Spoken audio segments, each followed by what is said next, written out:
Tervetuloa Vodka Throwdown 2024 karsintalajien pariin. Karsintalajin osassa 1 tehdään 10 minuutin AMRAP. AMRAP pitää sisällään 2 liikettä: soutu, kaloreita ja wallballiheittoja.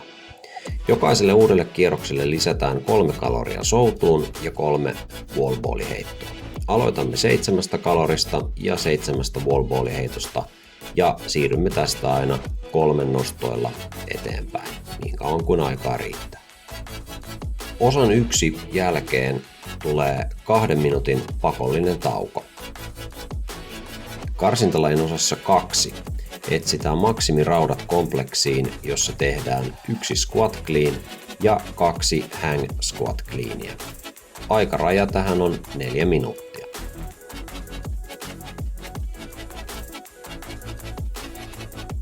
Karsintalajin osassa 3 etsitään maksimiraudat 3 shoulder to overhead liikkeeseen.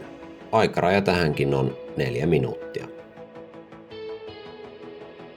Karsintalajin osan 3 jälkeen tulee 2 minuutin pakollinen tauko.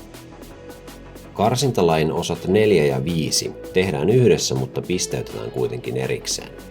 Osassa 4 tehdään aikaa vastaan 21 deadliftiä, 21 burpee box jump overia, 21 toes to baria, 15 cleania,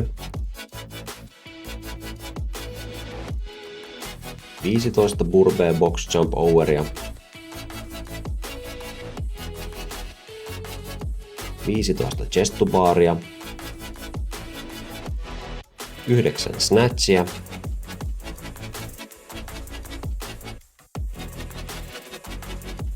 9 burpee box jump overia. Tässä kohtaa laji 4 loppuu ja otetaan aika, josta siirrytään lajiin 5 välittömästi.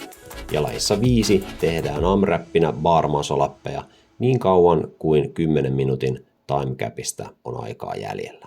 Tarkemmat liikestandardit ja lajin flown löydät nettisivuiltamme sekä reppi.fi-palvelun kautta. Nyt ei muuta kuin karsintoja suorittamaan. Onnea matkaan!